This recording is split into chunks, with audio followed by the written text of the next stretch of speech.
Alhamdulillah sudah hadir. Apa kabar, Dok? Baik, kita mulai. Alhamdulillah, baik, Ustaz. Bisa kita mulai, Ustaz?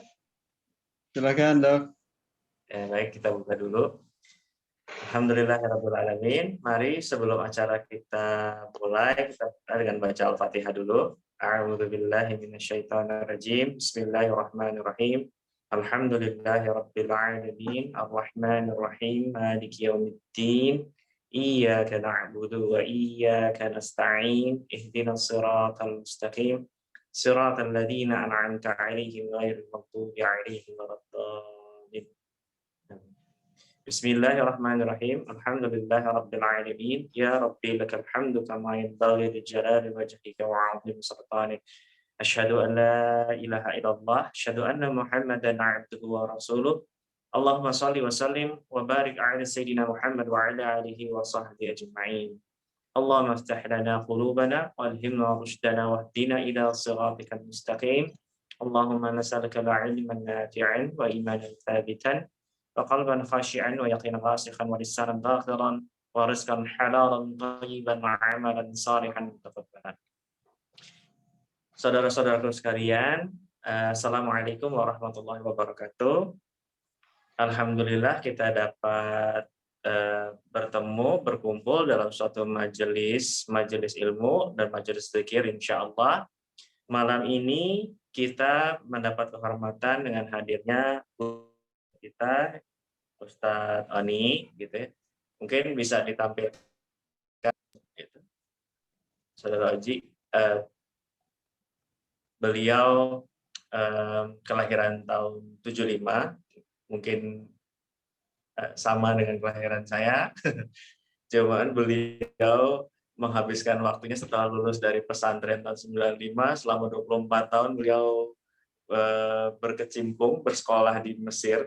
24 tahun, ya, dan segala pekerjaan dan prestasi yang telah beliau silakan bisa dibaca sendiri.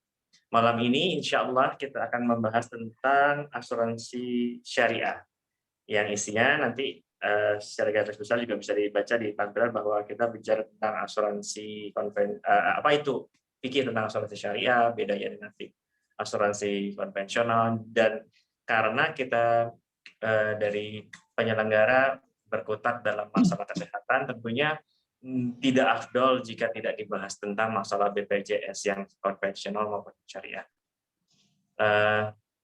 Baik, untuk selanjutnya kami persilahkan Ustadz Oni untuk memberikan pengajarannya. Tafadhol Ustadz. Assalamualaikum warahmatullahi wabarakatuh. Waalaikumsalam warahmatullahi wabarakatuh. Alhamdulillah wassalatu wassalamu ala Rasulillah wa ala alihi wa sahbihi wa man tabi'ah huda ma ba'd. Allahumma afina fi abdanina wa afina fi asma'ina wa afina fi absarina ya arhamar rahimin. Yang saya hormati Pak Andoko, Dr. Devi dan Bapak Ibu semuanya, salam ta'ala. Mudah-mudahan Bapak Ibu sekeluarga sehat walafiat, tetap survive ya di tengah keterbatasan pandemi seperti ini. Yang kedua, saya mohon maaf sekali, mohon dilapangkan nih Pak Andoko dan Bapak Ibu semuanya. Jadi tadi saya sholat di musola komplek ya, tidak ada rencana apa-apa, jadi pada sholat langsung pulang ke rumah. Tapi ternyata ada rapat mendadak RT, ada permasalahan warga gitu. Rasanya saya langsung pulang itu nggak pas momentumnya karena sedang ada masalah yang lagi dibicarakan. Jadi mohon maaf untuk Bapak Ibu atas keterlambatan saya. Mohon izin ditayangkan ya slide-nya. Bapak Ibu sekalian, izinkan saya untuk menyampaikan amanah berbagi seputar asuransi dan hal-hal lain terkait dengan asuransi. Bapak Ibu sekalian, kata kunci pembeda dari asuransi syariah dan konven itu ada dua. Jadi ini yang syariah, itu bukan. Itu syariah, ini bukan. Itu terletak pada dua hal. Yang pertama, ini yang paling mudah dilihat, kasat mata, bisa diraba. Yang pertama adalah, kalau di konven, seluruh premi yang dibayarkan oleh peserta, itu ditempatkan di portofolio konven, obligasi, saham non syariah, deposito bank konven, ya, reksadana konven, itu menjadi tempat pengembangan setiap premi yang dikelola oleh perusahaan asuransi konven. Di sini judul lainnya adalah riba. Nah, kalau di syariah, agar terhindar dari riba, maka maka regulasi kita sudah mengatur. Boleh lanjut ke halaman berikutnya ya.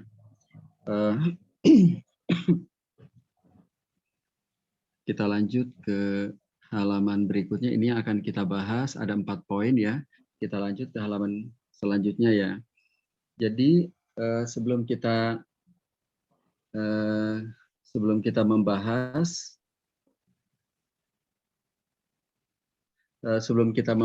isi slide ini, oh ya, ini nomor 2 ya, perbedaan asuransi syariah dan konven. Jadi yang pertama adalah riba di asuransi konven, bahwa seluruh premi yang diterima oleh perusahaan, dikelola oleh perusahaan, itu ditempatkan semuanya di portofolio konven. Sehingga setiap anggota asuransi, peserta asuransi yang sakit, maka biaya pertanggungan yang ia dapatkan itu sebenarnya hasil dari pengembangan di portofolio konven.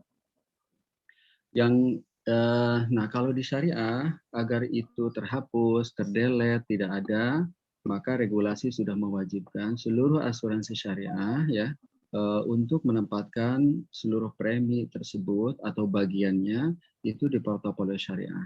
Deposito bank syariah, saham syariah, reksadana syariah, dan suku. Itu yang pertama, pembeda pertama. Pembeda kedua, ini mungkin yang perlu dijelaskan. Tidak mudah keraba seperti poin pertama. Yang kedua ini sih judulnya goror, tapi dalamannya begini. Jadi ada unsur gambling, di mana kalau di konven, setiap premi yang kita bayarkan itu adalah alat pembayaran, itu adalah harga beli, masih di halaman yang tadi ya, itu adalah harga beli. Apa yang dibeli? Yang dibeli adalah biaya pertanggungan saat kita sakit atau lainnya, tergantung jenis asuransinya. Jadi kalau kita semua yang hadir di sini adalah peserta asuransi, bayar premi per bulan itu 1 juta, maka 1 juta itu di asuransi konvensional dipotret sebagai harga beli. Jadi kalau kita jualan ada harga, ada barang, ada harga, ada jasa. Jadi nah yang kita bayarkan 1 juta ini adalah harga atau saman. Apa yang dibeli? Yang dibeli adalah mitigasi risiko. Jadi saat sakit turun tuh ajukan klaim, turut biaya pertanggungan. Nah, di sini menurut syariah ceritanya itu ada unsur gambling, di mana boleh jadi si A sebagai peserta asuransi bayar terus 1 juta tiap bulan, 1 tahun sudah existing, total premi yang dibayarkan 12 juta, tapi nggak pernah sakit-sakit. Ada lagi cerita di tempat lain, di asuransi yang sama bayar baru 2 bulan, total premi yang dibayarkan 2 juta, qadarullah sakit, masuk ke IGD, total biaya kesehatannya itu 25 juta. Nah, ini namanya gambling. Kalau di syariah nggak boleh, jadi namanya goror. Dilarang sesuai dengan hadis riwayat Abu Hurairah ya. Nah Rasulullah SAW an bai'il goror, hadis riwayat Muslim. Nah,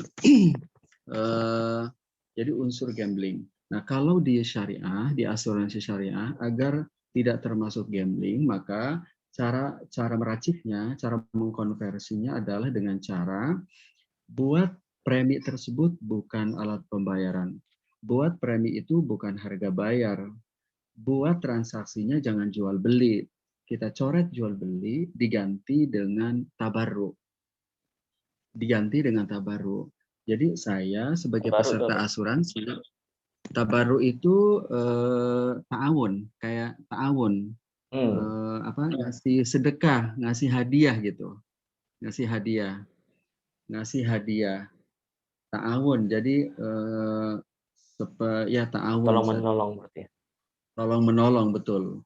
Nah, mungkin coba kita ilustrasikan ya. Ilustrasi di konven, ilustrasi di konven, kita semua ini yang hadir di Zoom ini adalah peserta asuransi konven. Peserta asuransi konven. Setiap bulan bayar 1 juta. Maka di konven kita ini sedang berjual beli. Kita pembeli, perusahaan penjual. Jual beli ini. Apa yang kita beli? Yang kita beli adalah mitigasi risiko saat qadarullah sakit, kita bisa sesuai dengan perencanaan keuangan kita. Jadi ada biaya pertanggungan yang mengcover. Nah, jadi ada pembeli, ada penjual. Pembeli kita, penjual perusahaan asuransi, apa harga belinya 1 juta, apa yang dibeli. Nanti saat klien kita ajukan, kita dapat biaya pertanggungan. Nah, itu namanya gambling, itu namanya transfer of risk. Kalau di syariah, ingin kita hapus supaya nggak melanggar hadis tadi, hadis riwayat Muslim dan Abu Hurairah. Maka caranya adalah kita buat hubungan antara kita dengan perusahaan bukan penjual pembeli. Ceritanya seperti orang yang sedang berta'awun. Seperti seorang di satu komplek perumahan, jumlah keluarganya, jumlah kakaknya ada 100, masing-masing 100.000, 100.000, 100.000 untuk melakukan berbagi tarhib Ramadan. Jadi tarhib Ramadan. Maka uang yang 100.000 itu milik siapa? Ya milik kolegial gitu. Untuk disalurkan nanti pada momentumnya kepada para duafa. Nah, maksud saya dia bukan bisnis gitu. Nah, jadi kalau di syariah kita coret jual beli menjadi ta'awun, sehingga kalau masing peserta asuransi itu menyerahkan 1 juta, maka total 1 juta, total premi yang dikumpulkan katakanlah 1 M, itu bukan milik perusahaan. Itu perbedaan substansial. Bukan hanya dalam perjanjian yang ditandatangani bermaterai, tetapi secara substansi uang 1 M itu bukan milik perusahaan asuransi, tetapi milik peserta kolektif. Jadi ada satu lagi pihak nih di peserta asuransi di asuransi syariah, namanya peserta kolektif. Jadi ada peserta individu seperti saya, Pak Andoko, Dr. Devi dan lainnya, itu namanya peserta individu. Ada peserta kolegial tuh ya bareng-bareng. Nah, uang 1 M itu milik siapa? Milik bareng-bareng. Nah, milik bareng-bareng. Terus saya tadi ngasih pakai apa? Ya ta'awun. Saya hibahkan aja uang tersebut. Nah, karena dihibahkan, karena milik bareng, satu saat qadarullah kalau si A nggak pernah sakit, dia tidak dirugikan karena ia telah rela melepaskan uang yang 1 juta dari kepemilikannya. Begitu pula kalau ada si B, bayar baru 2 bulan, masuk IGD, biaya perawatannya 100 juta. Juga nggak ada pihak lain yang dirugikan karena semuanya sudah melepaskan kepemilikannya menjadi milik bersama. Nah, itulah kira-kira 2 pembeda. Jadi kita ulangi lagi nih pembedanya. Kita ulangi. Jadi yang pertama adalah unsur riba ya. Jadi seluruh premi ditempatkan di portofolio konven ya, portofolio ribawi. Nah, sedangkan yang kedua itu unsur gambling di konven. Nah, keputusan tentang asuransi syariah ini sebenarnya berlaku common di dunia internasional, baik di Jakarta, di Kuala Lumpur, di Riyadh, ya, di negara-negara seperti Pakistan, Nigeria. Jadi kami ini ada pertemuan rutin 2 kali di setiap April dan November, pertemuan seluruh syariah scholar dunia ya, dari negara-negara bahkan negara-negara Eropa, negara-negara Amerika ya. Jadi terhubung tuh insya Allah informasi tentang kondisi. Nah, jadi keputusan bahwa asuransi konven itu tidak boleh, alternatifnya syariah, itu tidak hanya keputusan Dewan Syariah Nasional MUI, tetapi juga otoritas fatwa di negara-negara Islam, termasuk juga keputusan lembaga fikih Rabitul Alam Islami di Mekah, keputusan lembaga fikih Organisasi Konferensi Internasional di Jeddah, lembaga fikih di Eropa, dan lembaga fikih, lembaga fatwa di Amerika Latin. Itu ceritanya tentang tentang perbedaan ya. Kita lanjut ke halaman berikutnya.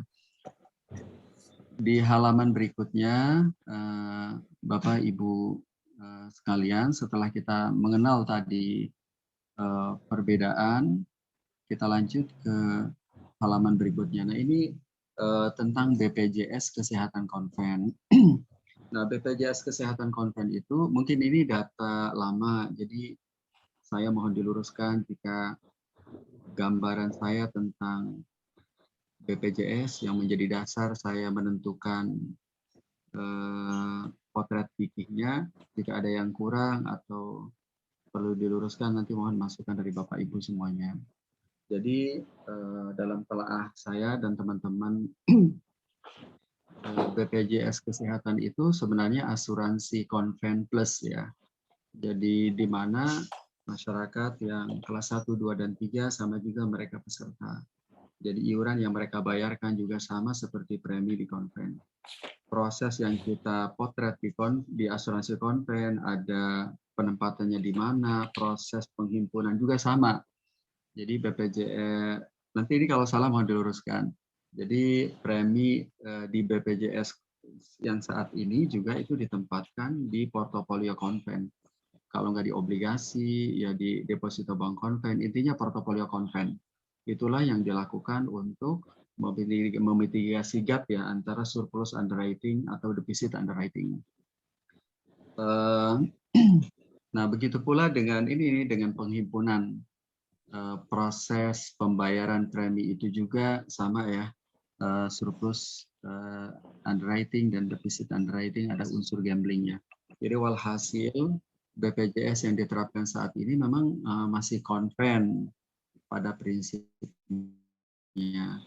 Tetapi kalau menurut saya pribadi, BPJS saat ini itu dibolehkan saat kondisi darurat atau semi darurat. Nah, di antara kondisi semi darurat tersebut adalah yang pertama. Yang pertama saat saudara-saudara kita itu bekerja di perusahaan atau mereka sebagai pengelola perusahaan harus terdaftar di BPJS Kesehatan saat ini. Karena regulasi kan sudah mewajibkan, bahkan memberikan sanksi bagi mereka yang tidak terdaftar ya, dan tidak mendaftarkan diri. Itu kondisi pertama yang dibolehkan. Yang kedua adalah mereka yang tidak mampu untuk menjadi peserta asuransi syariah swasta ya.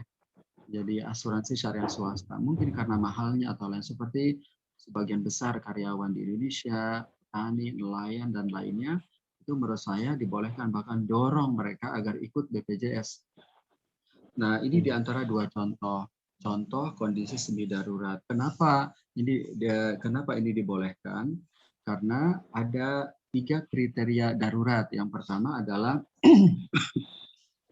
yang pertama adalah tidak ada asuransi syariah lain yang halal atau ada tapi tidak bisa digunakan.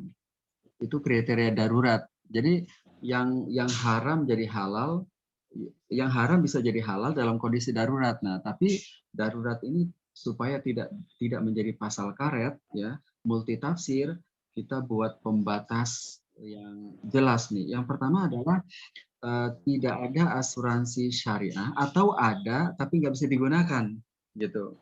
Jadi kalau di Indonesia mungkin ada, tapi beberapa segmen masyarakat kita memang kemampuan finansialnya terbatas. Untuk bayar premi 500.000 itu mungkin berat ya. Itu yang pertama. Yang kedua adalah kebutuhan berobatnya pada tingkat primer atau sekunder. Jadi bukan untuk bukan untuk perawatan wajah atau lainnya. Memang kebutuhannya primer atau sekunder. Ya, seperti layaknya kebutuhan umum masyarakat. Yang ketiga temporal. Temporal ini, jadi BPJS Kesehatan ini boleh sampai ada BPJS Kesehatan yang sesuai syariah. Pada saat nanti ada, maka semua harus migrasi. Karena hukumnya ini akan berubah lagi kembali ke awal gitu. Gitu kira-kira 3 ketentuan darurat, kriteria darurat. Kita lanjut ke halaman berikutnya.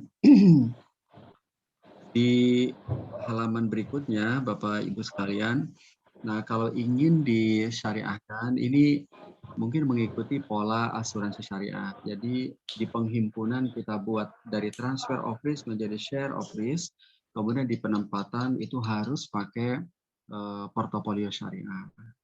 Nah, walaupun nanti ada sih kapitasi, mungkin bisa didiskusikan bagaimana kapitasi itu bisa kita atur juga ya. mungkin ada pandangan yang lebih makro ya, bagaimana imbasnya kalau ini dibuka ceruknya sedemikian prosentase, ini imbasnya kepada seperti apa? Nanti kita diskusikan mungkin dalam tanya jawab ya. Kita lanjut ke halaman berikutnya. Di halaman berikutnya ini kapitasi. Jadi memang kapitasi ini isunya memang isu goror ya. Jadi klinik Paskes 1 atau 2 dia mendapatkan dana sekian, katakanlah 100 juta untuk 50 pasien. Tapi ada nyampe atau tidak nyampe, uang itu menjadi milik klinik. Nah, memang ini harus kita rapihkan dari sisi syariah karena ada unsur gambling ya, ketidakpastian. Tapi insya Allah sih ada jalan keluarnya ya, ada formatnya. Kita lanjut ke berikutnya ya. Bapak Ibu sekalian, kita lanjut. Ini kita lewat ya. Berikutnya kita lanjut juga ke halaman berikutnya. Ini ketepatan, memang ini data lama saat BPJS ini gaduh ya di media sosial 3 tahun yang lalu ya. Ini lanjut ke halaman berikutnya. Lanjut ke halaman berikutnya. Lanjut terus masih lanjut. Sepertinya itu yang bisa saya sampaikan. Mungkin biar lebih banyak sesi jawab, ini akun saya Muamalah Daily. Seluruh akun medsosnya ada di sini. Bagi yang ingin tahu seputar muamalah keseharian, termasuk profesi dokter ya, atau muamalah di bidang kesehatan, mungkin bisa lihat di Muamalah Daily. Demikian, Ustaz. Jazakallah. Assalamualaikum warahmatullahi wabarakatuh. Assalamualaikum warahmatullahi wabarakatuh. Wah, singkat juga ya, Ustaz, presentasinya. Baik, Ustaz. Saya mengundang para hadirin sekalian untuk berdiskusi. Silahkan, silahkan kalau mau tulis kalau di chat, silahkan. Kalau mau bertanya langsung, bisa. Sebelum yang lain datang, Ustaz, pertanyaan-pertanyaan. Ada satu pertanyaan. Kan tadi tinjauannya terutama untuk si penerima benefit dalam arti peserta asuransi, dalam hal ini BPJS ya, Ustaz, tinjauannya. Jadi peserta itu menggunakan BPJS yang sementara ini walaupun tidak halal karena kondisi darurat gitu kan, dia tidak mempunyai tidak ada sistem yang halal atau dia tidak mampu. Bagaimana dengan nakesnya, Ustaz? Nakesnya sendiri kan pada saat ini dia tidak dalam kondisi darurat, tetapi dia menikmati hasil pembayaran dari BPJS yang dengan catatan tadi yang sebetulnya belum halal gitu, Ustaz. Bagaimana? Ya, jadi mungkin yang saya tergambar mungkin kita bisa bagi dalam 2 kondisi. Pertama, untuk tenaga kesehatan yang terlibat langsung dalam ekosistem BPJS, menurut saya nggak ada masalah. Nggak ada masalah. Saat kita itu halal, boleh menjadi tempat untuk memitigasi risiko kesehatan masyarakat sesuai dengan kriteria darurat, maka itu berimbas pada kebolehan seluruh SDM yang terlibat dalam ekosistem BPJS. Nakesnya, auditornya, akuntannya, seluruhnya termasuk dokter-dokter di BPJS. Sampai nanti ada BPJS Kesehatan Syariah, berarti semua SDM di ekosistem ini harus pindah. Itu kondisi yang pertama. Yang kedua khusus untuk Paskes 1 dan 2 yang menjadi mitra BPJS saat ini, yang sebagai nakes dan menerima pembayaran pasien ber-BPJS. Ini kondisi kedua. Jadi ada dokter atau nakes yang bekerja, tetapi pembayaran menurut saya juga nggak ada masalah. Sama seperti bank syariah yang memberikan pembiayaan KPR rumah kepada si A yang bekerja di pabrik rokok. Cicilannya dari transaksinya halal, tapi sumber cicilannya dari pekerjaannya.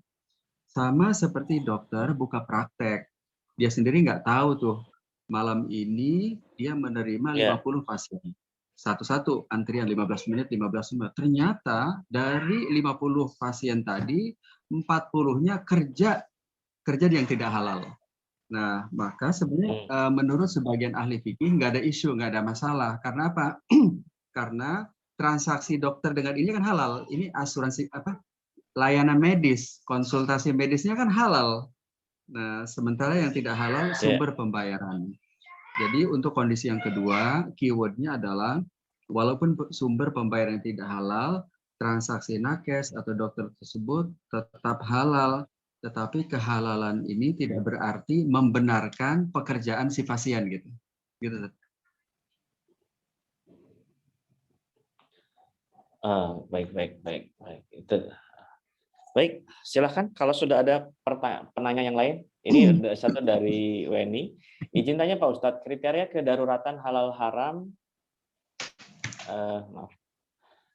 hanya berlaku untuk BPJS saja kah atau bisa berlaku untuk asuransi konvensional selain BPJS? Sebenarnya kan tadi isu daruratnya kan ada 3 ya. Tidak ada pilihan lain yang halal. Nah, tidak ada pilihan lain yang halal itu kalau kita terapkan di BPJS itu kan BPJS itu termasuk kategori asuransi murah meriah ya. Murah meriah terus dengan layanan bukan rawat inap ya, apa namanya?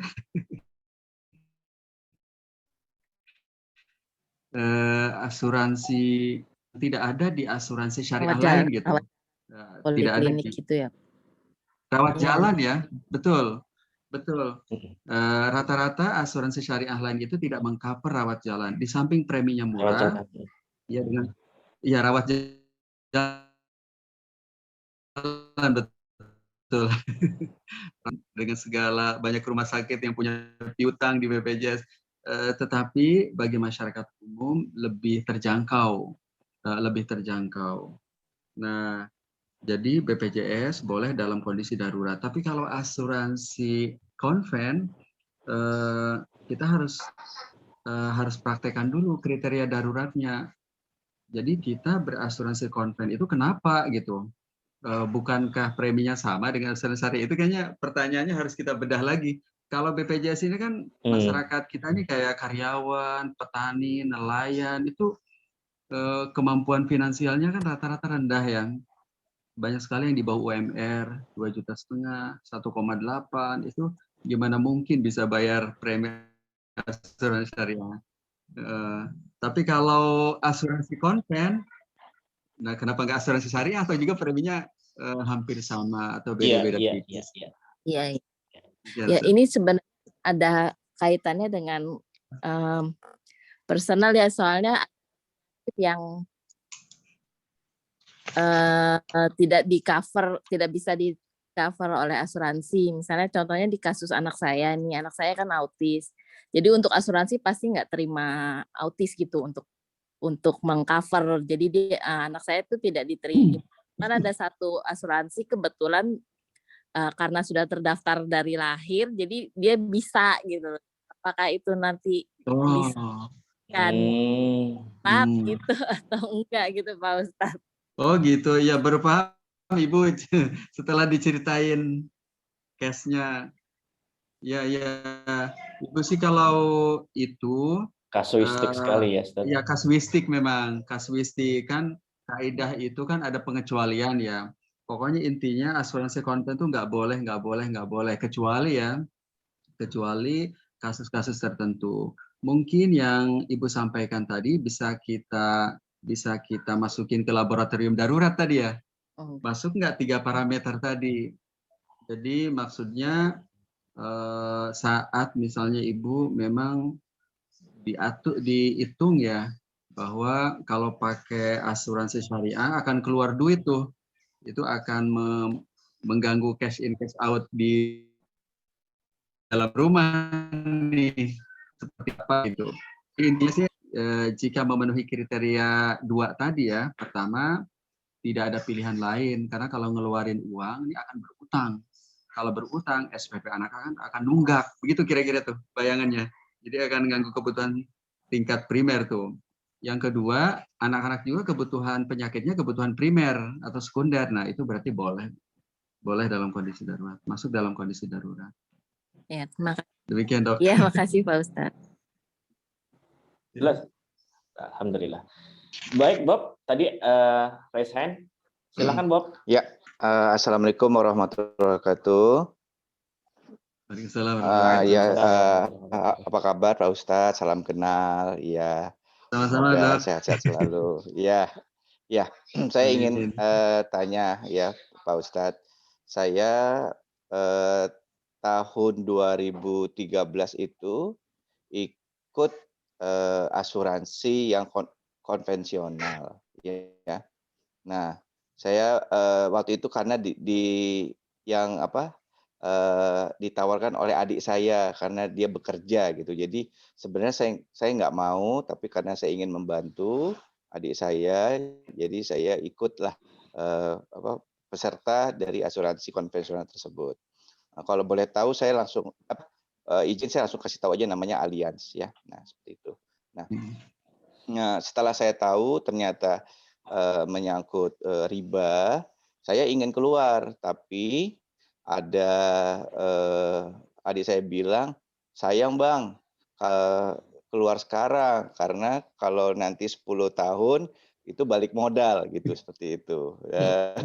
Saya hitung, wah ini sekarang masih 3 tahun lagi. Godaan seperti itu. Nah, jadi itu saja Ustadz, apa saran Ustadz, apakah saya keluar atau nunggu 10 tahun balik modal?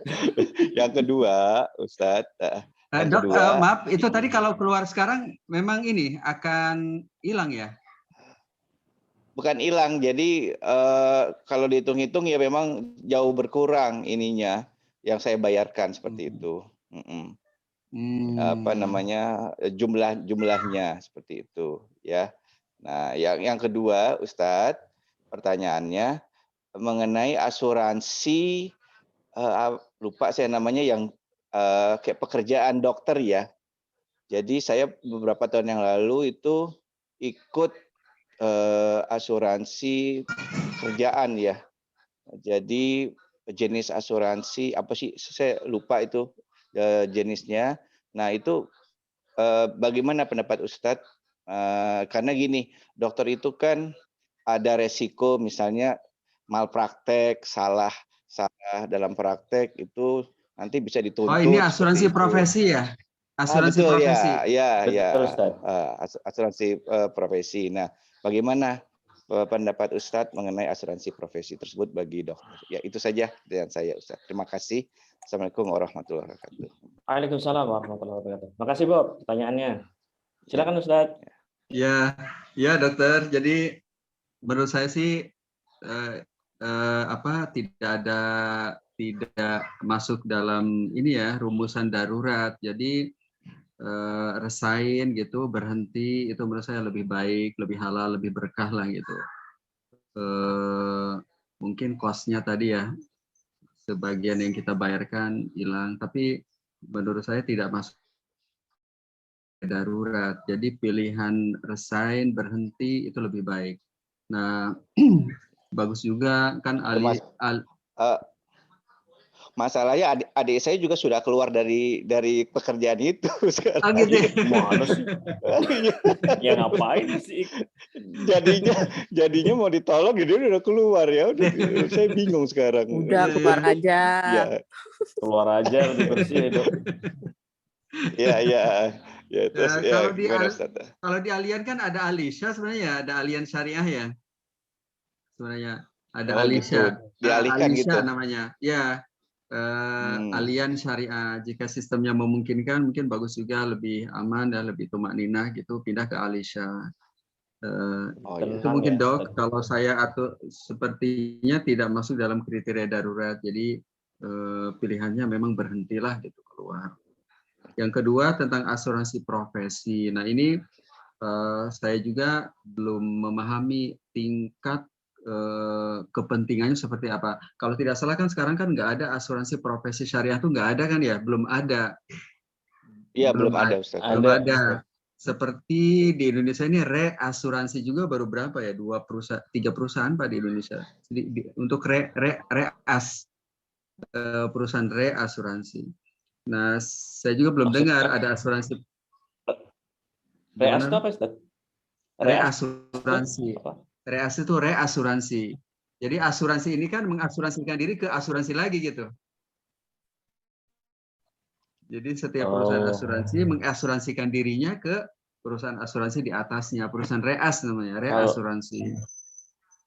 Asuransi profesi sepertinya udah ada yang dari Bumida, Ustaz, itu. Oh, ada ya? Ada. Sudah lama, sudah ada. Asuransi sudah ada ya? profesi dari Bumida ya. Oh, Bumida alhamdulillah. yang paling besar Bumida. Oh, udah ada. Alhamdulillah kalau begitu. Nah, kalau demikian kan karena udah ada alternatif yang halal, berarti ya memang harus ikut yang halal gitu. Gitu. Tapi belum kayaknya bukan halal, bukan Iya, syariah. makanya Ustaz. bukan syariah. Oh, Bukan berarti Bumida itu bukan syariah, Ustaz. Oh, berarti maksudnya asuransi profesi ini sudah ada yang syariah belum? Oh, belum ketemu. Nah itu, Ustaz, belum ada. Yang ada. Nah, kalau belum itu dia, ada, maksudnya, nah kalau belum ada, berarti kita lihat tingkat kepentingannya. Apakah memang setiap dokter itu harus mengasuransikan diri asuransi profesi? Itu pertanyaan juga nih. Apakah harus? Yeah. Terus kalau tidak seperti apa gitu. Nah, supaya ini kan tidak boleh nih, tidak kadang-kadang halal. soalnya di kedokteran itu kan ada one prestasi, Ustaz. Iya, Ustaz. Jadi sebetulnya kadang-kadang yang sering terjadi sebetulnya bukan malpraktek, tapi ada masalah one prestasi gitu. Jadi pasien atau keluarga pasien berharap suatu kondisi tercapai dengan satu tindakan. Tetapi kan memang kondisi manusia tidak bisa matematika 1+1 jika dioperasi pasti sembuh, begitu kan nggak bisa. Gitu. Ketika kondisi yang diinginkan oleh pasien atau keluarga pasien tidak tercapai, mereka kadang-kadang ada yang menuntut gitu, Ustaz. Ada ya, terjadi ya begitu ya, pasien menuntut saat gitu ya. Sering, Ustaz. Oh, sering ya. Oh, ya. Ya. Itu mungkin saat. Jadi kalau saya kesimpulannya asuransi profesi berarti hari ini kondisinya statusnya asuransi profesi konvensional, tidak diperbolehkan menjadi peserta. Nah,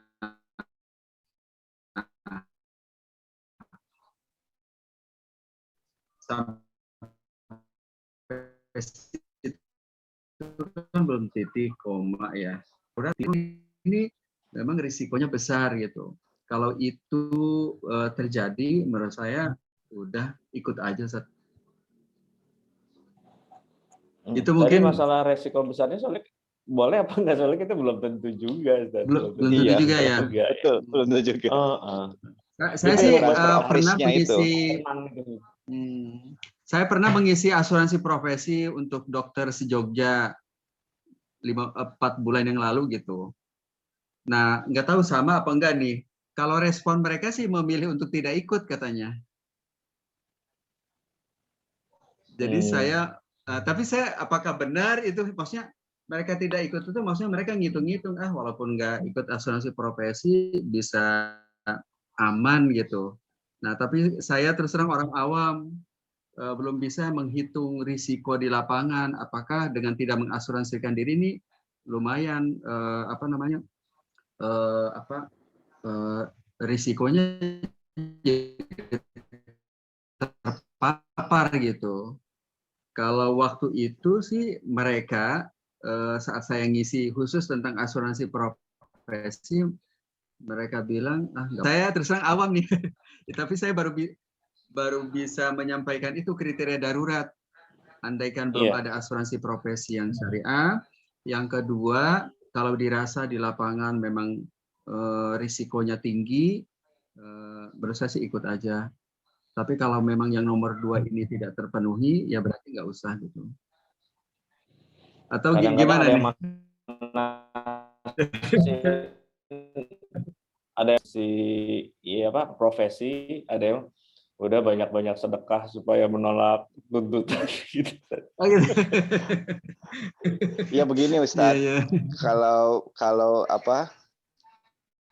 kalau kita mohon maaf ya, bedah mungkin ini banyak ya masalah seperti itu. Kalau dokter bedah ini ya, tapi memang yang lebih banyak masalah itu di rumah sakit besar swasta, Ustadz, karena mereka pasiennya ekspektasinya tinggi seperti itu. Ya jadi sehingga kita juga harus membentengi diri kita mungkin dengan hal-hal asuransi seperti itu agar tenanglah kita misalnya bekerja seperti itu aja sebenarnya Ustaz. Sebenarnya sih prinsipnya kalau menurut Baik, saya, kalau memang dirasa tidak ikut asuransi profesi itu aman gitu, mendingan jangan ikut. Tapi kalau memang menurut dokter nih, sepertinya komplain dari pasien ini grafiknya nih tinggi nih. Nah itu maksud saya, kalau grafiknya tinggi nggak apa-apa sih menurut saya, ikut aja ya. Ikut aja, Ya. karena kan nggak ada yang... Nah, tentang grafik ini kayaknya dokter yang lebih paham nih. Iya. Tapi memang baru 2 tahun ini saya udah tinggalkan Ustaz untuk gitu ya, asuransi alhamdulillah. profesi ini. Ya alhamdulillah sih sampai saat ini aman lah, nggak ada gitu. komplain. Ya. Ya. Ustaz, ada pertanyaan di chat Ustaz dari saudara Terima kasih banyak Mahendra. Ustaz ya atas sama-sama dokter. Ya. Pertama, beliau minta contoh asuransi syariah di Indonesia ya, itu contohnya apa saja Ustadz. Yang kedua, apakah niat membuka asuransi syariat perlu diperbaiki? Misal kita sudah tahu ada penyakit yang membutuhkan biaya besar, lalu kita berniat buka asuransi syariah karena niat mendapatkan manfaat dari pembayaran terhadap terapi pengobatannya gitu Ustadz.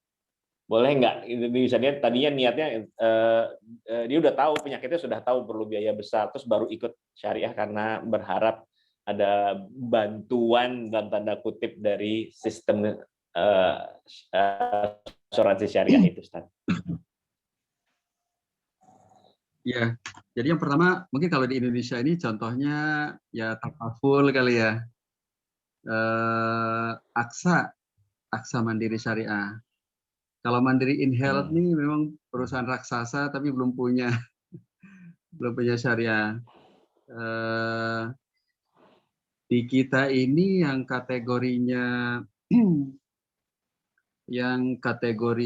kan jenis asuransi itu ada managed care, ada satu lagi indemnity ya. Yang managed care memang di Indonesia kita belum punya yang unlimited gitu. Itu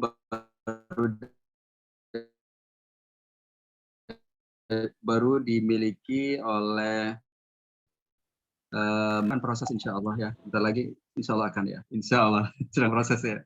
Nah yang baru ada nih sekarang Aksa Mandiri, Takaful, mungkin ya Allianz Syariah, apalagi ya. Ya dan Allianz Syariah dan beberapa asuransi syariah lain. Yang kedua, sebenarnya fitrah ya, kita memitigasi diri untuk agar tidak terpapar utang ya, tidak terpapar risiko lain saat kita sakit. Itu sebenarnya fitrah banget ya, dipotret oleh syariah sebagai motif yang halal ya. Mungkin dalam bab lain menjadi sebuah perbandingan betapa motif ini memang alami, manusiawi, natural. Tapi ini contohnya bisnis, menunjukkan hal yang sama tentang motif natural ini. Jadi Ibnu Abbas itu, dia seorang pelaku usaha, pemodal ya. Jadi saat dia memberikan modal kepada mitranya, dia tahu bahwa ada potensi moral hazard nih. Sahabat juga manusia. Akhirnya cara dia memitigasi dengan memberikan syarat-syarat. Saya kasih modal 100 juta Ibnu Abbas untuk memitigasi moral hazard si pengelola. Yang kedua, yang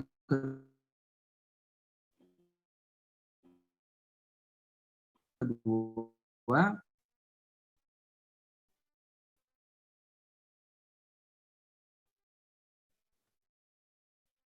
dulu para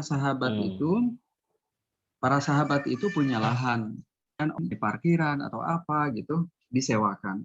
Dua-duanya halal. Tapi sekedar halal itu belum cukup. Ini aspek risiko mitigasi itu memang harus jadi pertimbangan. Sebagian sahabat memilih disewakan. Karena apa? Karena fixed income. Karena risikonya minim. Nah, gitu juga saat kita memilih portofolio nih. Apakah kan kalau kita mengelola keuangan keluarga kan ada uang masuk, gajian ya. Kemudian kita salurkan untuk kebutuhan primer ya, SPP anak-anak, rumah, mertua, orang tua. Yang ketiga kan kita biasa siapkan untuk dana darurat ya. Komposisi berapa persen dana darurat. Kemudian kita investasi, kemudian bayar zakat. Nah, di investasi ini juga tidak sekedar halal haram nih, tapi masalah risiko. Misalnya saham. Saham itu kan kategorinya risiko tinggi. Jadi memilih investasi yang halal tetapi risikonya terkendali. Kembali ke awal bahwa motif itu halal banget ya, natural banget. Sebagaimana orang bisnis cari keuntungan sebanyak-banyaknya dengan risiko yang terkendali. Itu memang natural ya. Sebagaimana seorang dokter menjadikan profesi ini sebagai sumber maisha. Ya memang begitu. Memang begitu. Nah, cuman yang membedakan kita dengan mereka yang tidak mengenal adab ya. Kalau kita ini kan judul besar rumah maisha kita ini berburu rupiah karena Allah. Kita ini memburu dunia untuk akhirat. Kalau mereka memburu dunia untuk dunia. Kalau kita ini memang kita penting penuh dompet ini dengan rupiah agar apa? Anak-anak pada jadi penghafal Quran, mertua orang tua terasuransi jiwa syariah, MCU-nya rutin tiap 3 bulan. Jadi semua rupiah yang ada di kantong ini mau kita memang untuk Allah gitu, itu yang membedakan sih. Nah, di dalam rumah itu cerita tentang bagaimana kita menguntungkan, buka klinik, itu memang harus. Begitu pula dengan berasuransi ya. Demikian, Ustaz. Jadi tadi sebetulnya diperbolehkan ya, Ustaz. Misalnya kita misalnya yang sering terjadi itu kalau masalah kanker misalnya, sebut aja sederhana kanker gitu, Ustaz. Si pasien atau keluarga pasien sudah tahu dia punya penyakit kanker. Itu sulit sekali tuh biasanya kalau dari asuransi gitu ya, asuransi membiayai asuransi konvensional juga sulit membiayai pasien-pasien yang mempunyai penyakit kanker karena biasanya pembiayaannya besar gitu, Ustaz. Besar dan lama. Niat awal ikut asuransi padahal sudah tahu sakitnya supaya bisa mendapat bantuan gitu tetap diperbolehkan ya, Ustaz? Oh, iya. Ini Dok, saya mohon maaf nih ya. Mungkin saya tadi salah memahami pertanyaan. Nah, kalau ini menurut saya nggak boleh ya. Nggak boleh. Jadi pada saat Dok, maaf suara saya jelas nggak ya? Jelas, Ustaz. Jelas, Ustaz. Ya. Kalau ini menurut saya nggak boleh. Jelas. Karena setiap perjanjian termasuk berasuransi itu tunduk kepada kesepakatan.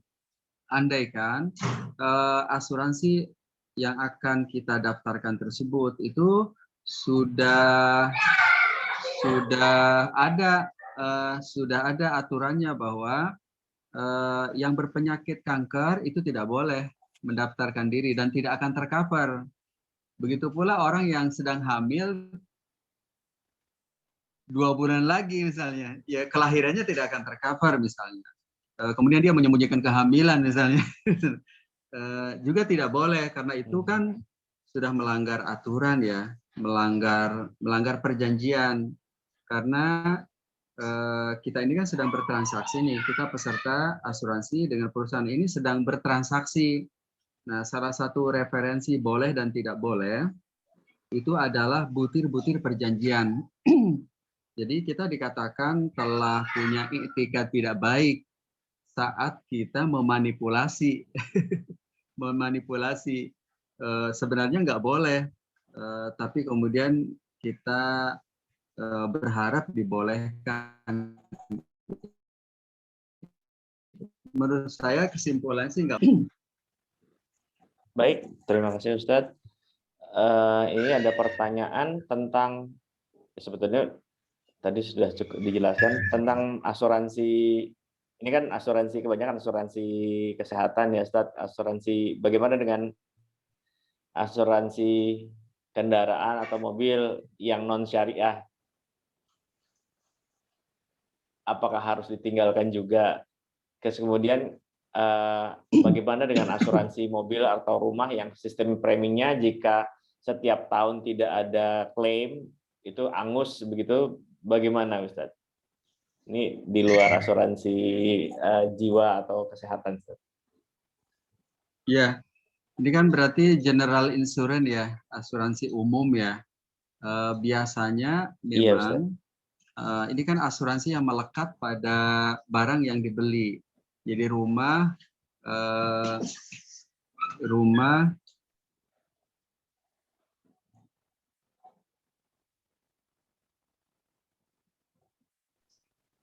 nah biasanya itu terjadi karena pembiayaannya, kreditnya melalui bank konven atau leasing konven. Karena kalau beli rumah melalui lembaga keuangan syariah, biasanya asuransinya masih syariah. Karena dia akan kena sama DPS sama otoritas tuh kalau pakai. Jadi kalau di asuransi, kalau di kami misalnya saya di Bank Syariah Indonesia ya, BNI Syariah, BRIS sama BSM, di Bank Legacy atau di Bank Syariah Indonesia, atau kalau leasing ya seperti Adira Syariah ya, itu memastikan bahwa kalau jualan kendaraan itu asuransi yang melekat pasti asuransi syariah gitu. Nah, kalau memang sudah terjadi, sudah berjalan sih kalau menurut saya dia kan asuransi yang melekat ya pada rumah. Take off pertama kalau dokter semuanya punya kemampuan untuk melunasi, jadi outstanding misalnya 500 juta, kalau masih bisa dilunasi sekarang, ada dananya, lunasi aja. Biar kita tinggalkan yang riba-riba itu. Tutup aja. Yang kedua, tetapi jika tidak memungkinkan karena outstandingnya cukup besar, take over aja. Tinggal bilang aja ke sekarang nih di mana nih angsurannya. Kalau misalnya di Bank Mandiri, bilang aja ke Bank Legacy, ke Bank Syariah Indonesia, sampaikan mau take over, nanti mereka yang ngurus sehingga angsuran kita itu ke syariah. Itu ke syariah. Istilahnya langsung mutasi ya Ustadz ya. Mutasi ya, ke syariah. namanya take over. Jadi kalau angsurannya hari ini di Bank Mandiri, tinggal temui aja BSI terdekat dari rumah. Sampaikan ke customer service, saya mau take over. Mereka yang ngurus A to Z sampai angsuran kita akan beralih. Nah, kalau sudah beralih, udah ngikut tuh nanti. Asuransinya akan diganti oleh mereka. Nah, begitu dok. Baik, Ustaz. Iya. Semoga Weni dan Bob bisa mengerti. Jadi sebetulnya asuransi apapun yang judul besarnya non syariah itu haram ya Ustaz? Betul, betul. Judul besarnya. Baik. Ini ada Mbak atau Ibu ya yang share bahwa di MIDA sudah ada produk syariah yang profesi Ustaz, asuransi profesi syariah dari Ibu Mida. Oh, sudah ada ya? Atau Mbak Amelia ini. Alhamdulillah ya kalau gitu.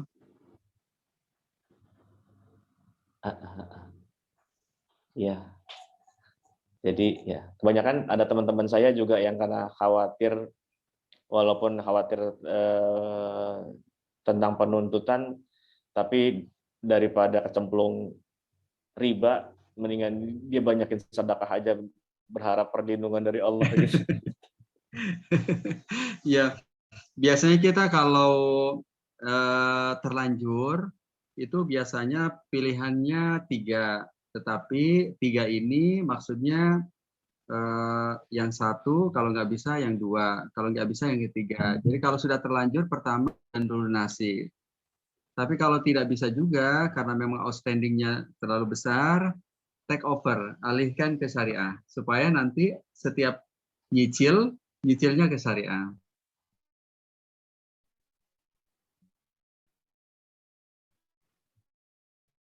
Biasanya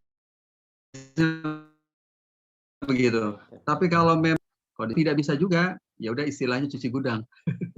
Cuci gudang aja, maksudnya lanjutin aja di konven. Cuci gudang berarti lanjutin aja di konven sampai akhir. Tapi sampai itu habis. pertanda muamalah terakhir kita dengan konven. Baik. Gitu dok.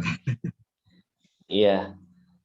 Ya, baik. Saya undang lagi pertanyaan kepada para hadirin sekalian. Mau langsung boleh, lewat chat juga boleh. Mungkin perlu sedikit start buat ditakut-takutin apa gimana ya? Kenapa kita harus keluar dari transaksi yang sifatnya ribawi? Mungkin perlu disitir-sitir sedikit alasannya kenapa kita harus keluar dari transaksi yang sifatnya ribawi itu.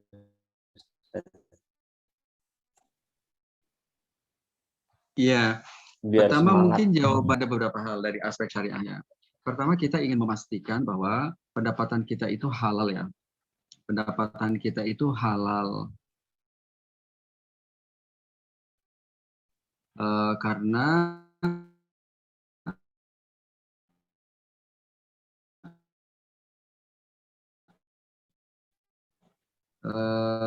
Karena maisha yang kita terima ini anak-anak kita halal, anak-anak kita sukses ya melanjutkan perjuangan kita sesuai dengan gambaran kita, keinginan kita, padahal SPP mereka disuplai dari sumber dana yang tidak halal.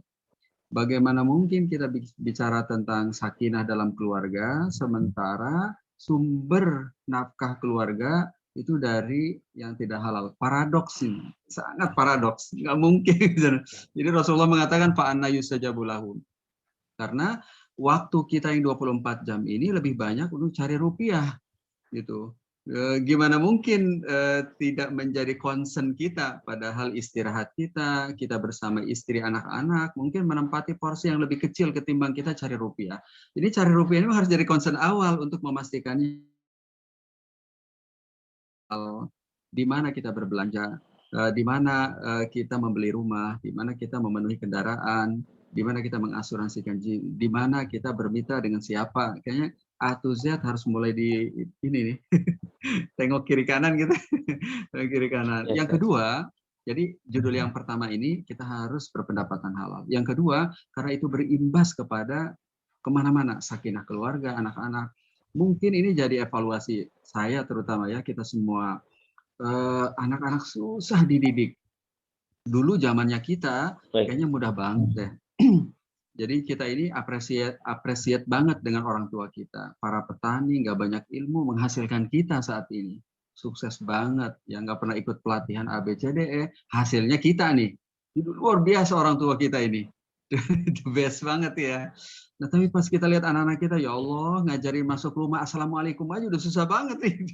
Ya Allah kesantunan, tidak main game, ya, tidak candu gadget. Waduh, biasa. Jangan-jangan ada sumber rupiah yang tidak halal.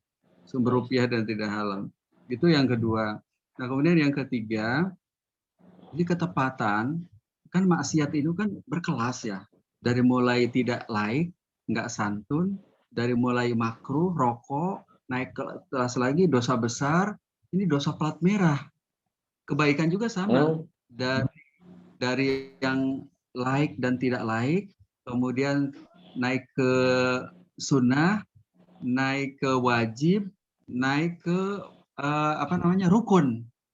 Nah, jadi dari dosa-dosa ini yang paling atas itu yang plat merah itu namanya asabul mubiqat, dosa besar. Nah, ketepatan riba ini memang satu kelas dengan murtad. Dia satu kelas zina. Jadi satu kelas dengan musyrik gitu. Nah, itu dua hal dari sisi syariah. Nah, yang kedua ini dari sisi ekonomi, tapi saya nukil nih, karena saya kan bukan ekonom. Jadi nukil dari para ahli. Nah, karena kalau riba ini memang kalau orang melakukan transaksi ribawi itu telah menjadikan alat apa namanya rupiah tidak lagi sebagai alat pembayaran, tetapi sebagai komoditi. Orang yang minjemin uang seharusnya dengan uang dia bisa membuka praktek, membuka klinik, membuat rumah sakit, dia bisa dapat income. Tapi dengan kredit ribawi, dia menjual 1 juta dapat 1,2. Jadi yang 1 juta itu dijadikan komoditi.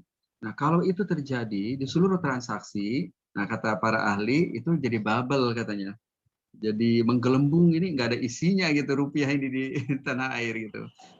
Baik, Gitu, Ustaz. Dok. Terima kasih. Ada pertanyaan, silakan Ibu Rosala. Silakan, raise hand. Ibu Rosala Rossi. Silakan. Iya, ya dokter. Terima kasih dokter. Assalamualaikum warahmatullahi wabarakatuh. Selamat malam, Ustadz Tony. Waalaikumsalam warahmatullahi wabarakatuh. Maaf Ustadz. Alhamdulillah baru pertama ini bisa mengikuti kajian Ustadz. Alhamdulillah sekali. Pertanyaan yang ada di dalam hati saya mudah-mudahan bisa terjawab langsung dari Ustadz. Begini Ustadz, dari tahun 2004 saya dan suami itu mengikuti asuransi pendidikan di Takaful Ustadz. Di Takaful, ya asuransi pendidikan untuk anak-anak. Jadi keempat anak kami daftarkan di asuransi pendidikan itu. Niat awalnya kami hanya ingin menabung itu Ustadz, karena kalau tidak diniatkan khusus untuk pendidikan anak-anak, takutnya ketika anak-anak harus naik masuk ke jenjang selanjutnya itu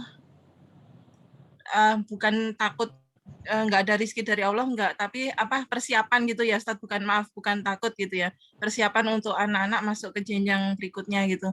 Cuman beberapa kali itu saya baca dan mendengarkan kajian dari ustadz-ustadz yang lain itu kok haram gitu loh, selalu hukumnya haram gitu Ustadz. Karena ada jadi nanti kalau kayak ada judi gitu ya Ustadz ya. Jadi kan kalau di yang saya ikut ini, yang asuransi pendidikan ini ada pertanggungan. Jadi kalau misalnya nanti peserta meninggal tapi masih dalam perjanjian, jadi nanti si anak ini masih tetap mendapatkan biaya pendidikan. Begitu Ustadz. Bagaimana menurut Ustadz Oni?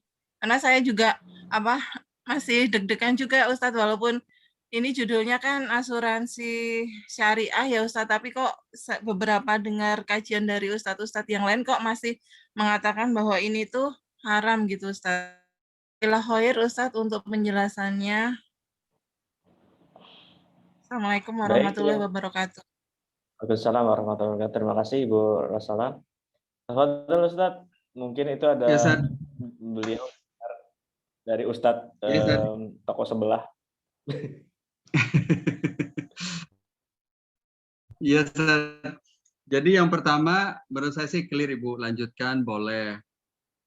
Jadi berasuransi di asuransi syariah itu halal, kan diawasi oleh otoritas, diawasi oleh DPS ya. Insya Allah jauh lebih baik daripada asuransi konven. Dengan dinamika yang ada lah, kayak kita bicara BPJS juga banyak dinamikanya. Ya dinamikanya. Tapi itu jauh lebih baik ya. Kalau dia ada yang kurang-kurang, tidak sempurna, ya menurut saya kan kita milih mana yang lebih ringan risikonya, lebih sedikit kesalahannya. Kalau bicara sempurna, jangankan asuransi ya, potret keluarga kita sendiri itu masih jauh dari kesempurnaan. Bahkan sebenarnya tingkat penyimpangan dalam keluarga ini boleh jadi bukan penyimpangan tertier ya, bukan sekunder, tetapi iman dan adab. Tapi selama ini kita sudah sepakat bahwa walaupun keluarga kita ini penuh dengan kekurangan, lanjut gitu, lanjut kita perbaiki yang kurang-kurang. Nah, jika pola itu sebenarnya ada di setiap benak para ustadz yang ceramah, yang menyampaikan di media sosial, sebenarnya harusnya ya menerima asuransi syariah, karena nggak ada yang sempurna gitu. Apalagi bisnis yang dikelola oleh pribadi ya, tidak terpublikasi ke publik, bayar zakat apa enggak gitu, itu bisnis yang dilakukan pribadi. Nah, karena ini asuransi, dia terekspos di koran, di media sosial, bersih dan kotornya ini kelihatan. Apalagi bab ekonomi ini kan kelas di bawah politik ya, ininya gitu ya. Jadi menurut saya Bu, insya Allah halal. Hasil pengalaman saya sih dengan syariah scholar di Kuala Lumpur, di Nigeria, Amerika ya, sahabat-sahabat saya, insya Allah sih aman ya. Nanti selanjutnya apakah yang dipilih asuransi mana? Nah itu mungkin baru. Kan ini banyak pilihan di asuransi. Mungkin dipilih mana asuransi yang ya kan di antara asuransi syariah sendiri mungkin bertingkat-tingkat ya, tingkat comply dan kepatuhannya dan benefit yang diterima. Nah, tapi menurut saya kalau memang asuransi syariah aman insya Allah. Yang kedua, ini memang imbas dari imbas dari media sosial sih ya di Indonesia. Saya pernah ngobrol dengan Mufti Singapura di Kuala Lumpur. Saya sampaikan ini juga ke teman-teman di Malaysia. Ini kita di Indonesia lumayan dinamikanya cukup berat. Jadi saat kami aktif di lembaga keuangan syariah, di bank syariah itu ternyata tantangannya bukan hanya konven, tapi orang Islam sendiri gitu. Orang Islam sendiri. Terus saya tanya kalau di Singapura gimana sih? Nggak ada gitu. Yang kayak gitu biasanya sibuknya ya berdebat di masjid tentang tata cara sholat, taraweh 821, kayak gitu-gitu terlalu di Singapura. Nggak masuk area ini. Nah ternyata kalau di Indonesia ini lumayan memang. Lumayan. Jadi itu biasanya berawal dari potret yang nggak menyeluruh tadi. Misalnya, nggak boleh asuransi syariah. Karena apa? Karena nggak banyak yang kurang-kurang. Kalau banyak yang kurang-kurang, coba aja potretnya kita putar. Dari mulai ke asuransi, ke diri kita, putar lagi ke keluarga kita, putar lagi potretnya. Pasti dia akan ngangguk. Oh iya ya, ternyata lebih gitu. Yang kedua, mungkin karena tekstual. Jadi apa yang ada dalam ayat dibacakan gitu. Tekstual, padahal sebenarnya banyak penafsiran. Nah ini beragam sih saya lihat motifnya, tetapi ingin menegaskan sih ke Ibu satu ungkapan Hasan Al-Basri ya. Ungkapannya begini Ibu, tentang asuransi ya. Rahimallahu imro'an. Jadi semoga Allah merahmati setiap orang, termasuk kita yang hadir di Zoom ini. Iktasaba thayyiban, yang sumber rupiahnya halal, halal berkah. Iktasaba thayyiban. Wa anfaqa qasdan, dan kalau menyalurkan rupiah standar, nggak brak-bro gitu. Nggak brak-bro, nggak ini dibeli itu dibeli gitu. Ada perencanaan keuangannya lah. Nggak berlebih-lebihan. Nggak berlebih-lebihan. Wa anfaqa qasdan. Ini yang terakhir nih. Wa qaddama fadlan li yaumi faqrihi wa faqati. Dan ia bisa memitigasi risiko saat dia pensiun, saat dia tua, PHK karena pandemi, dia udah mitigasi pakai dana darurat atau investasi. Jadi itu perkataan dari mereka yang hidup bersama para sahabat, bersama Rasulullah. Jadi insya Allah aman. Salafus saleh Ustaz ya. Ya, salafus saleh betul. Iya, yang biasanya yang keras-keras itu yang salafus tapi agak kurang saleh. Iya, sering ya kadang-kadang mereka malah orang Islam sendiri yang mau memajukan Islam malah diserang sebenarnya. Saya juga bingung orang-orang itu. Jadi menegaskan aja Ustaz, butuh kejelasan. Jadi untuk di Indonesia semua asuransi yang dengan judul syariah atau asuransi syariah itu halal ya Ustaz? Ya, Ustaz. Dengan catatan syariahnya itu maksudnya memang sudah terregistrasi, bukan klaim sepihak. Kan kalau di media sosial tuh banyak bilang saya syariah, tapi dia nggak terregistrasi. Nah, itu tidak masuk dalam daftar yang kita katakan syariah. Karena syariah kalau sudah terregistrasi panjang banget persyaratannya, menyiapkannya banyak banget, diaudit. Jadi kalau sudah masuk ke lembaga keuangan syariah itu screeningnya kayak pesawat, sangat rigid ya, sangat rigid. Jadi maksudnya setuju dengan dokter ya, Dokter Andoko, bahwa pokoknya setiap yang berlabel syariah, tapi syariahnya yang terregistrasi, terdaftar, diawasi oleh otoritas, insya Allah sudah aman. Baik.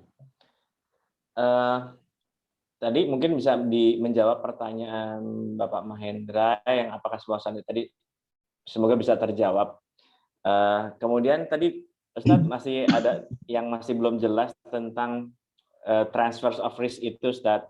Apakah kan berarti semua asuransi itu kan pasti ada transfer of risk gitu.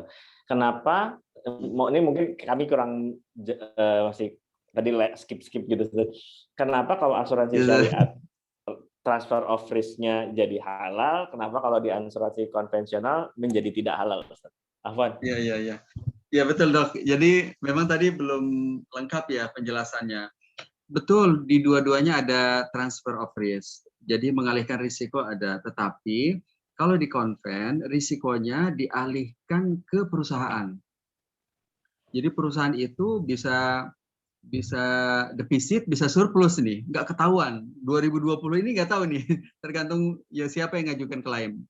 Berapa jumlahnya? 1.000, 20.000, ini betul-betul gambling banget nih. Nah, di syariah betul ada transfer of risk, tapi risikonya ditanggung bersama.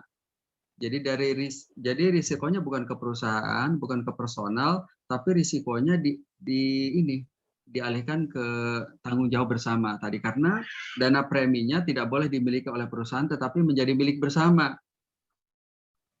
Jadi betul ada transfer of risk, tapi yang dialihkan bukan risiko personal menjadi ke perusahaan, tetapi dari risiko personal menjadi risiko bersama tadi, karena peserta kolektif ini yang memiliki dana. Begitu, Dok. Dengan dialihkan ke kolektif itu menjadi halal, Ustaz? Betul, Dok. Karena gini, ini tambahan rumus lagi dalam fikih. Jadi kan ini yang ingin kita hapus ini kan goror ceritanya, gambling. Nah, caranya adalah jadi gambling itu menjadi tidak ngaruh saat transaksinya sosial. Ini dapurnya di kami. Dapur di kami ini jadi ada rumus nih. Ada rumus di kami.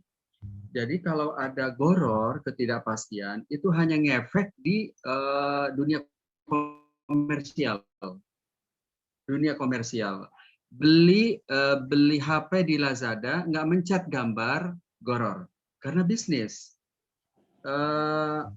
Naik ojek nggak dijelaskan berapa upahnya, goror karena bisnis.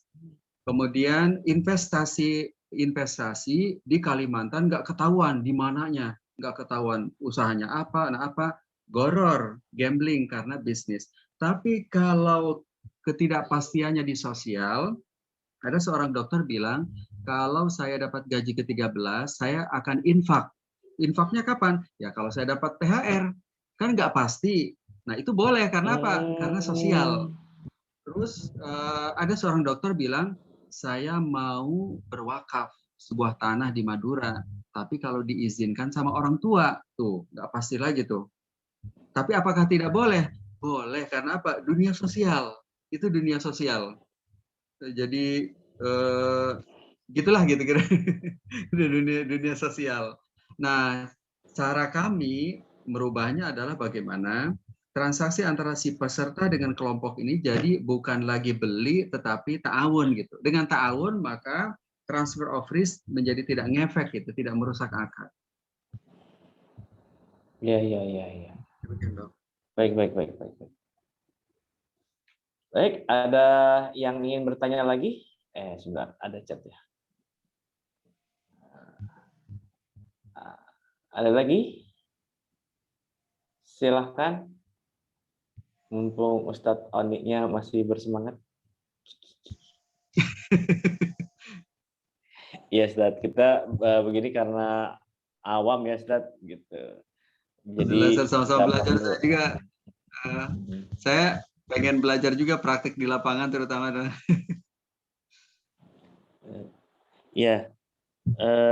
Silakan. Ada yang lain? Pertanyaan, saya undang lagi. Tadi sebetulnya saya ada pertanyaan, tapi jadi hilang.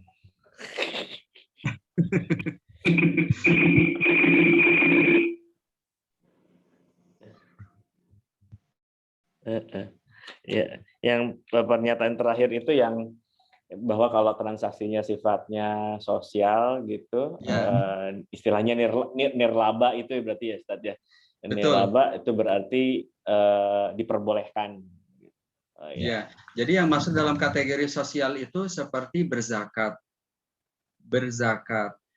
berinfak, sedekah, wakaf, akikah, kurban, fidyah, itu masuk kategori sosial. Jadi kalau ada ketidakjelasan nggak ada masalah itu. Nggak ada masalah. Kalau di misalnya asuransi, kalau di asuransi syariah, kalau misalnya secara kolektif gitu selama anggaplah masa pertanggungan setahun, terus tidak ada yang klaim gitu, Ustaz, itu uangnya dikembalikan, saya nggak tahu, dikembalikan ke peserta atau enggak sih, Ustaz, atau hangus? Biasanya memang asuransi kan tergantung jenisnya ya. Mungkin berbeda-beda juga antara asuransi kesehatan dengan asuransi jiwa biasanya ya. Pada umumnya sih kalau premi yang dibayarkan itu hanya tabarruk, ta'awun, itu nggak ada bedanya dengan konven, akan angus. Nah, tapi kalau tabarruknya itu dibagi 3, selain ta'awun, selain tabarruk ada investasinya, maka investasi ini akan balik ke kantong saat dia berhenti.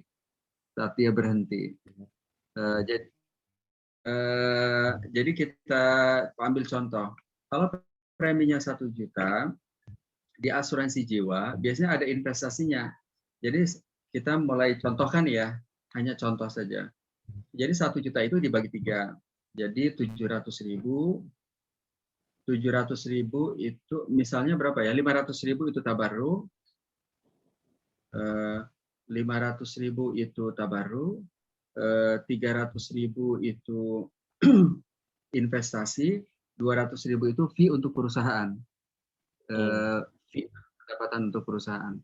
Maka yang 500.000 itu akan angus memang. Saat tidak ada klaim sama sekali memang akan, itu karena itu dihibahkan untuk kelompok peserta. Tapi yang 300 itu akan diputar oleh perusahaan di deposito, di saham syariah, reksadana syariah. Nanti saat kita berhenti, itulah yang akan balik dengan bagi hasilnya. Begitu kira-kira. Nah, dana tabaruk itu misalnya selesai masa pertanggungan, misalnya anggaplah 1 tahun pertanggungan. Ya.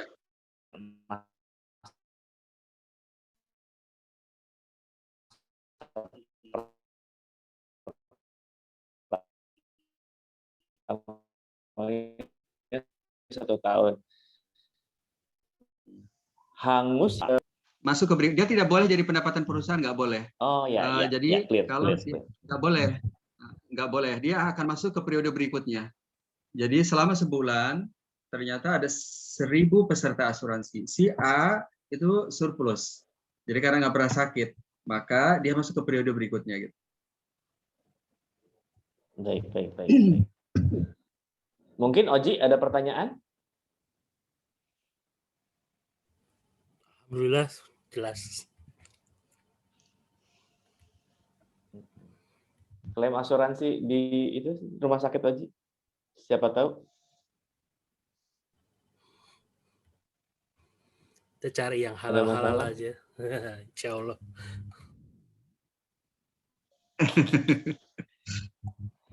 Iya, Ustaz. Itu yang sering kejadian, Ustaz, kalau asuransi itu di rumah sakit ketika pasien dirawat gitu, perlu dirawat, terutama yang kita kan, saya sebagai dokter bedah gitu, ada beberapa teman bedah, kalau pasien dirawat untuk alasan non bedah mungkin bisa lebih cepat.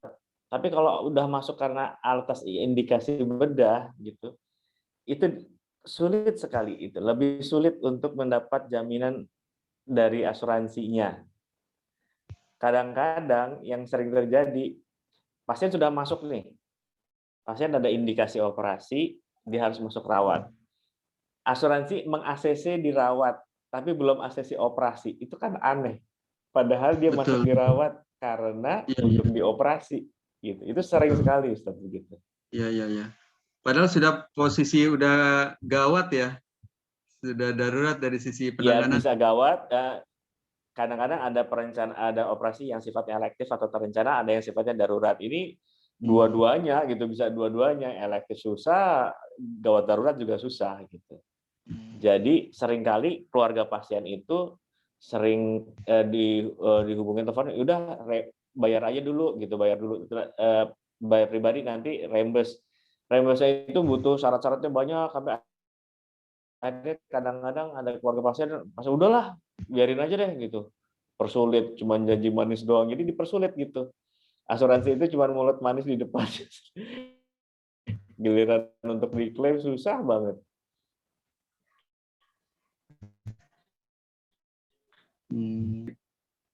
Tadi salah satu contoh juga nih yang, tapi itu konven dan syariah begitu ya?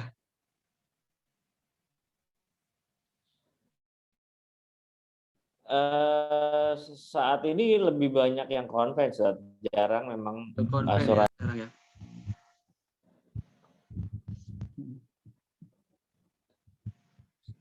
Silakan, Oji, ada kasus-kasus yang menarik mungkin? Siapapun, silakan audiens. Hadirin hadirat rahimakumullah.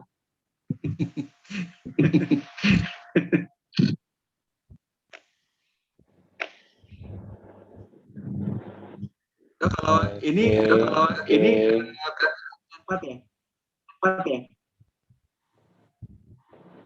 Apa, terputus bagaimana? Kalau ini angkatan 94 ya? 94 ya? Angkatan 93 dan masuk 93 ya? 93 ya? Iya. Masuknya 93, lulusnya 93. Ahmad Faisal Fahmi muncul pasti mau nanya. Lagi di mobil ini, dokter. Iya. Mana suara antum? Nggak kedengeran.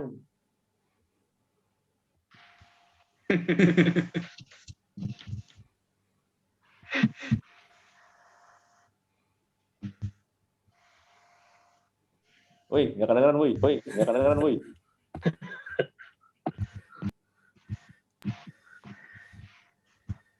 Nggak bisa sih.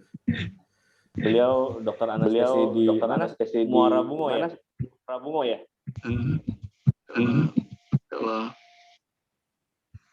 Chat aja, Sol. Faisalnya Ini lagi sebenarnya pengajiannya diadakan oleh angkatan 93, tapi umum boleh ikut, Ustaz. Oh, Masya Allah.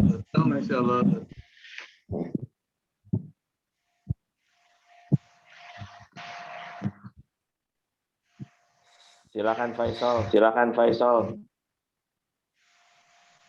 Biasanya beliau kalau nanya berat-berat, Ustaz.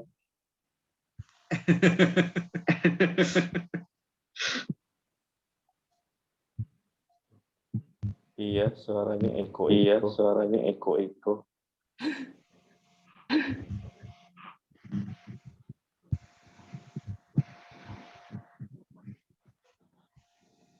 Ini Ini ya, Ustaz, ada pertanyaan dari Faisal.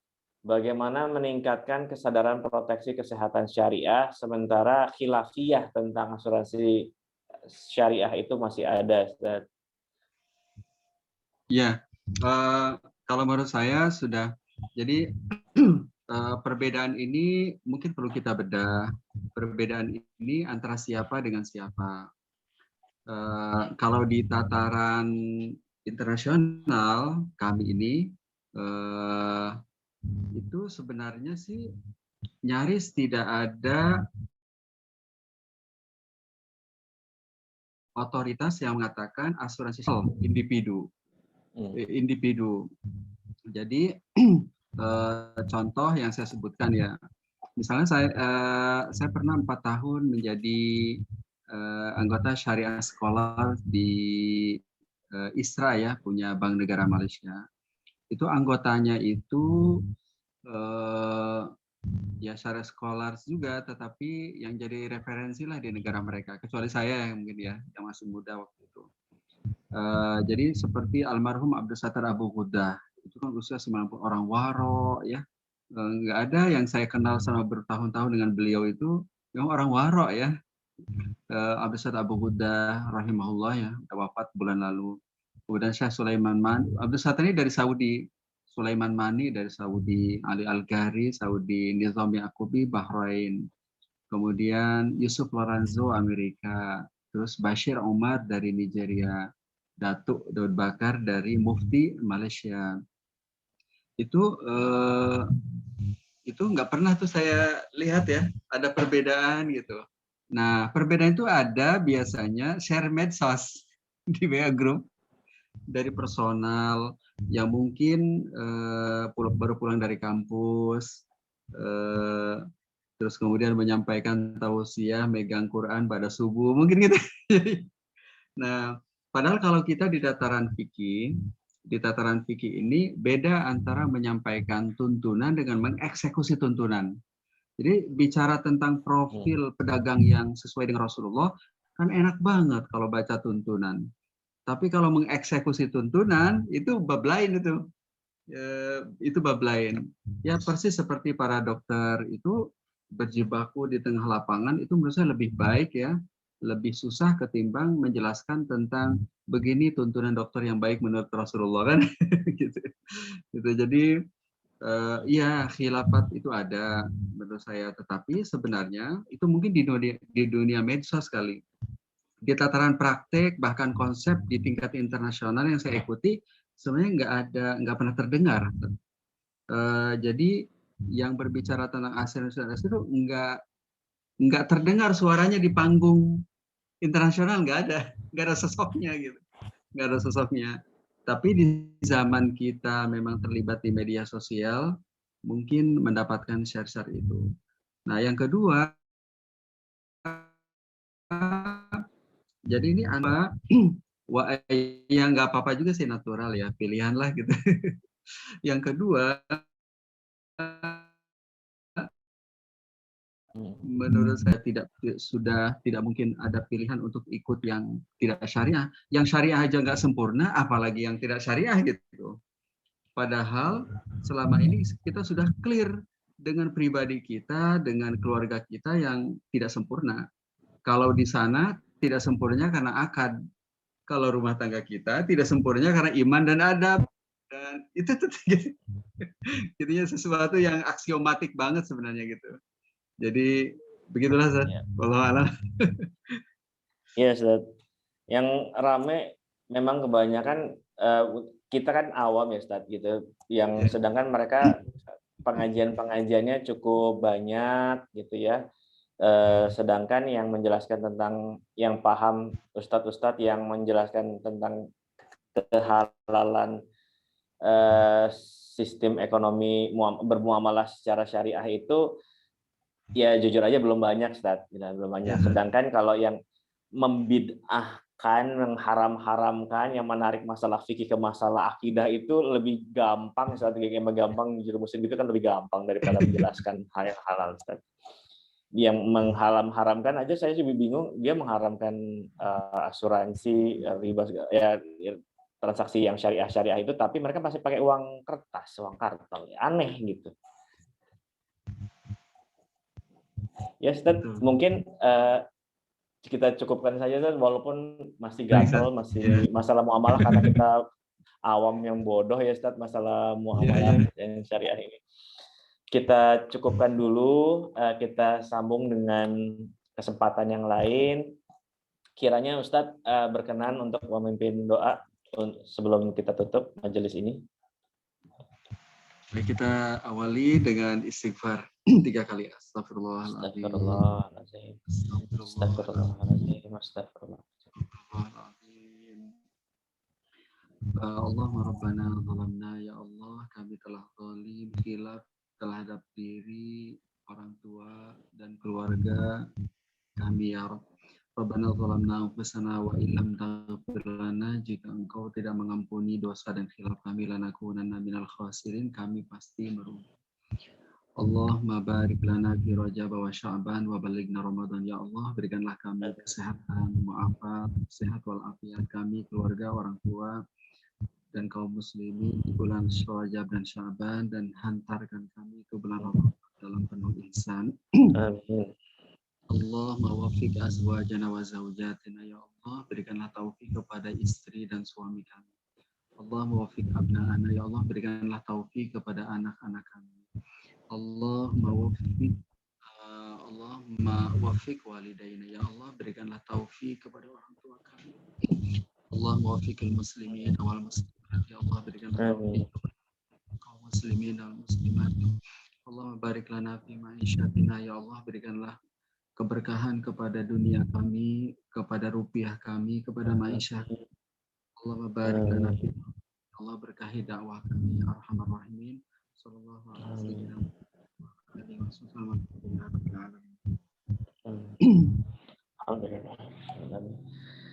Baik, jazakallah khairan katsiran kepada Ustadz Oni. Moga-moga kita masih bisa dipertemukan dalam majelis ilmu, majelis zikir yang lain. Terima kasih Ustadz atas ilmunya. Sama-sama, Ustadz. Ya. Baik. Insyaallah saya berarti pamit ya, Ustadz. Udah ditutup ya? Ya, Ustadz. Belum. Ya. Dikit lagi.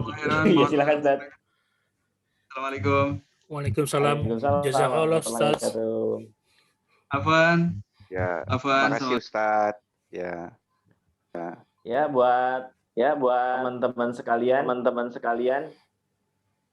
mengingatkan saja malam ini 15 Sya'ban. Malam nisfu Sya'ban. Yang malam ini memang penting. Ini ekonya keras banget sih.